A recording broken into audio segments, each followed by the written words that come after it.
വർഷം 2008 IPL-ലെ ആദ്യ ലേലത്തിന് ശേഷം പത്രത്തിന്റെ സ്പോർട്സ് പേജ് മറിച്ചു നോക്കിയവരെല്ലാം ഒരേ സ്വരത്തിൽ പറഞ്ഞു, ടീം ലൈനപ്പ് നോക്കിയാൽ കപ്പ് ഡെക്കാൻ ചാർജേഴ്സിന് തന്നെ.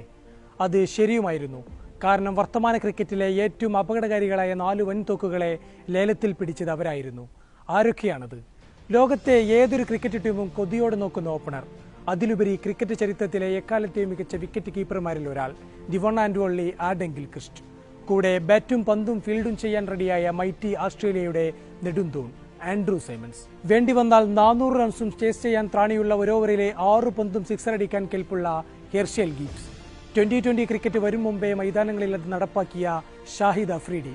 പന്തെറിയാൻ സ്റ്റൈലൻ ആക്ഷനുള്ള ലങ്കയുടെ മാണിക്യം ചാമിൻ ദവാസ്. വേണ്ടി വന്നാൽ ഉപയോഗിക്കാൻ കിവി ഓൾറൗണ്ടർ സ്കോട്ട് സ്റ്റേറിസ്. ഇന്ത്യയുടെ ഫാബുലസ് 5-ലെ വിശ്വസ്തൻ VVS ലക്ഷ്മൺ, പ്രതീക്ഷയുള്ള യുവതാരം രോഹിത് ശർമ്മ, ഇന്ത്യൻ ടീമിൽ സ്ഥിരമായിരുന്ന RP സിംഗ് എന്നിവർ വേറെയും.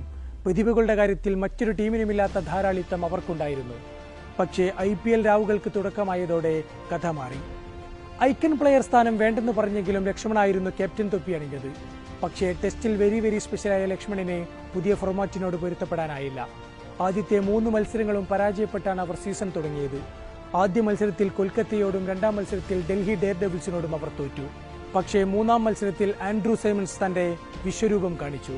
രാജസ്ഥാനെതിരെ 53 പന്തിൽ നിന്നും അടിച്ചു കൂട്ടിയത് 117 റൺസ്. ടീം 214 റൺസ് എന്ന കൂറ്റൻ സ്കോറും ഉയർത്തി.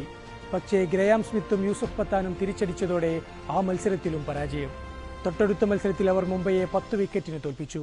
മുംബൈ ഉയർത്തിയ 154 റൺസ് വെറും 12 ഓവറിലാണ് അവർ ചേസ് ചെയ്തത്. 10 സിക്സർ അടക്കം 109 റൺസുമായി ആഡം ഗിൽക്രിസ്റ്റ് തന്റെ ക്ലാസ് കാണിച്ചു. പക്ഷേ പിന്നെയും തുടർ പരാജയങ്ങൾ. സീസണിനിടെ ആൻഡ്രൂ സൈമൺസ് അന്താരാഷ്ട്ര മത്സരങ്ങൾക്കായി നാട്ടിലേക്ക് പോയി. അതിനിടയിൽ പരിക്ക് പറ്റി VVS ലക്ഷ്മണും പുറത്ത്. ലക്ഷ്മണിൽ നിന്നും ക്യാപ്റ്റൻ തൊപ്പിയൂരി ആഡം ഗിൽക്രിസ്റ്റിനെ ഏൽപ്പിച്ചു. പക്ഷേ അപ്പോഴേക്കും ഏറെ വൈകിയിരുന്നു. 14 മത്സരങ്ങളിൽ നിന്നും വെറും 2 വിജയവുമായാണ് അവർ സീസൺ അവസാനിപ്പിച്ചത്. പിന്നാലെ ഷാഹിദ് അഫ്രീഡിയുമായുള്ള കരാർ ടീം റദ്ദാക്കി. അതിന്റെ പ്രധാന കാരണം അഫ്രീദി ക്യാപ്റ്റൻ ലക്ഷ്മണിനെതിരെ പരസ്യമായി രംഗത്തെത്തി എന്നതായിരുന്നു. ഒരു അഗ്രഷനുമില്ലാത്ത ക്യാപ്റ്റനാണ് ലക്ഷ്മണെന്ന് അഫ്രീദി തുറന്നടിച്ചു. അഫ്രീദി ടീം എത്തിക്സ് പാലിക്കാത്തവനാണെന്നും തോൽവിയുടെ ഭാരമെല്ലാം തന്നിലേക്ക് ചാർത്തുകയാണെന്നും ലക്ഷ്മൺ തിരിച്ചടിച്ചു. വർഷം 1 പിന്നിട്ടു. ഇന്ത്യയിൽ തെരഞ്ഞെടുപ്പ് കാലമായതിനാൽ IPL ദക്ഷിണാഫ്രിക്കയിലേക്ക് മാറ്റി. പോയ സീസണിലെ പ്രകടനത്തിൽ ക്ഷുഭിതരായ മാനേജ്മെന്റ് ടീമിനെ അടിമുടി പരിഷ്കരിച്ചു. CEO-യുടെ കസേരയിൽ നിന്നും കല്യാൺ കൃഷ്ണനെ മാറ്റി ടിം റൈറ്റിനെ കൊണ്ടുവന്നു. കോച്ച് റോബിൻ സിംഗിന് പകരം ഡാരൻ ലേമാൻ വന്നു. ലക്ഷ്മണിന് പകരം ഗിൽക്രിസ്റ്റിനെ ക്യാപ്റ്റനാക്കി. പുതിയ ലേലത്തിൽ അവർ കാര്യമായി താരങ്ങളെ വാങ്ങിയില്ല. താരങ്ങളൊക്കെ ഇവിടെ ഉണ്ടെന്നും ഉള്ളവരെ ഒരു ടീമാക്കി മാറ്റുകയാണ് വേണ്ടതെന്നും മാനേജ്മെന്റ് അറിയിച്ചു. റിയാൻ ഹാരിസ്, ഡെയ്ൻ സ്മിത്ത്, തിരുമല ഷെട്ടി സുമൻ, മൻവീന്ദർ ബിസ്ല അടക്കമുള്ള ഏതാനും പേരെ മാത്രമാണ് അവർ ടീമിലെത്തിച്ചത്. അങ്ങനെ ദക്ഷിണാഫ്രിക്കൻ മൈതാനങ്ങളിൽ ടൂർണമെന്റിന് അരങ്ങുണർന്നു.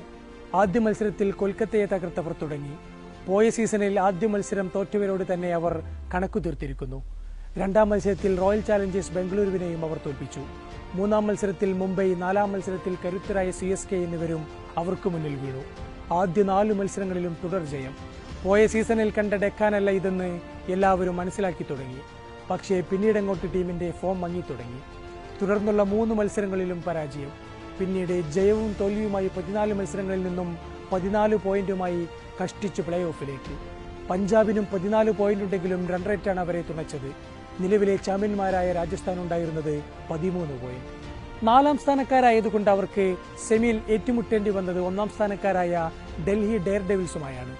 Virender Sehwag, Gautam Gambhir, AB de Villiers, Tillakaratne Dilshan, Paul Collingwood എന്നിവർ ചേർന്ന ഡൽഹി അതിഗംഭീര ടീമായിരുന്നു. ഗ്രൂപ്പിൽ 20 പോയിന്റ് നേടിയാണ് അവർ ചാമ്പ്യന്മാരായത്. പക്ഷേ ഡൽഹിയുടെ കരുത്തുറ്റ ബാറ്റിംഗ് ലൈനപ്പിനെ റയാൻ ഹാരിസും RP സിംഗും ചേർന്ന് അരിഞ്ഞിട്ടു. അവർ 20 ഓവറിൽ കുറിച്ചത് 153 റൺസ് മാത്രം. മറുപടി ബാറ്റിംഗിനിറങ്ങി അവർക്ക് റൺസ് എടുക്കും മുമ്പേ ഗിബ്സിന് നഷ്ടമായി.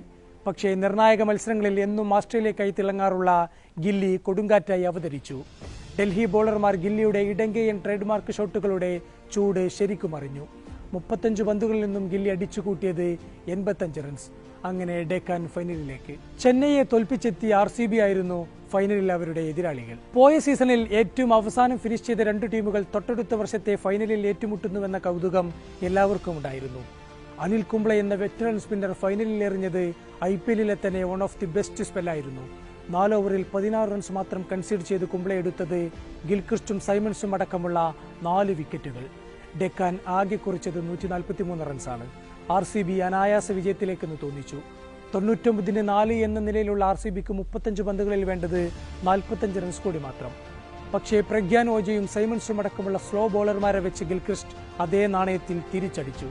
ക്രീസിലുണ്ടായിരുന്ന റോസ് ടൈലറും വിരാട് കോഹ്ലിയും മടങ്ങി. ഒടുവിൽ അവസാന ഓവർ വരെ നീണ്ട പോരിൽ 6 റൺസിന്റെ വിജയവുമായി ഡെക്കാൻ IPL കിരീടമെന്ന കൊടുമുടിയിൽ വെന്നിക്കൊടി നാട്ടി. ക്യാപ്റ്റൻ എന്ന നിലയിലും ബാറ്റർ എന്ന നിലയിലും ഗില്ലി സീസൺ അവിസ്മരണീയമാക്കി. 495 റൺസ് എടുത്ത് അദ്ദേഹം പ്ലെയർ ഓഫ് ദി സീരീസ് പുരസ്കാരവും നേടി. പോയ സീസണിൽ പേരുദോഷം കേൾപ്പിച്ചവരെല്ലാം ഇക്കുറി തുടങ്ങി. ഗിബ്സ് 4 അർദ്ധ സെഞ്ചുറികളടക്കം 371 റൺസ് അടിച്ചുകൂട്ടി. RP സിംഗ് 23 വിക്കറ്റുകളുമായി ലീഡിംഗ് വിക്കറ്റ് ടേക്കറായി. ഡെക്കാൻ കുതിപ്പിൽ നിർണായക പങ്കുവഹിച്ച ഒരാൾ കൂടിയുണ്ടായിരുന്നു, RG ശർമ്മ എന്ന രോഹിത് ഗുരുനാഥ് ശർമ്മ. 2 അവിസ്മരണീയ പ്രകടനങ്ങൾ ഈ യുവതാരത്തിൻ്റെതായി ഉണ്ടായിരുന്നു. ഒന്ന് മുംബൈക്കെതിരെ നേടിയ ഹാട്രിക് പ്രകടനം. അഭിഷേക് നായർ, ഹർഭജൻ സിംഗ്, സൗരഭ് തിവാരി എന്നിവർ രോഹിതിന്റെ പന്തുകൾക്ക് മുന്നിൽ നിരായുധരായി. മറ്റൊരു അവിസ്മരണീയ പ്രകടനം കൂടി ഉണ്ടായിരുന്നു. കൊൽക്കത്തക്കെതിരെ ഡെക്കാൻ അവസാന ഓവറിൽ വേണ്ടത് 21 റൺസ്. പന്തെറിയുന്നത് മുഷറഫെ മുർത്താസ. പക്ഷേ സമ്മർദ്ദമൊന്നും രോഹിതിനെ ഏശിയില്ല. ആദ്യ 5 പന്തിൽ തന്നെ 21 റൺസ് നേടി. അവസാന പന്തിൽ വേണ്ടത് വെറും 1 റൺസ്. പക്ഷേ അതും സിക്സറിന് പറത്തിയ രോഹിത് അവസാന ഓവറിൽ അടിച്ചെടുത്തത് 27 റൺ. തൊട്ടടുത്ത വർഷം ഡെക്കാൻ സെമി ഫൈനലിലെത്തി. പിന്നാലെ ആഡൻ ഗിൽക്രിസ്റ്റ്, രോഹിത് അടക്കമുള്ള പലരും ഡെക്കാൻ വിട്ടു.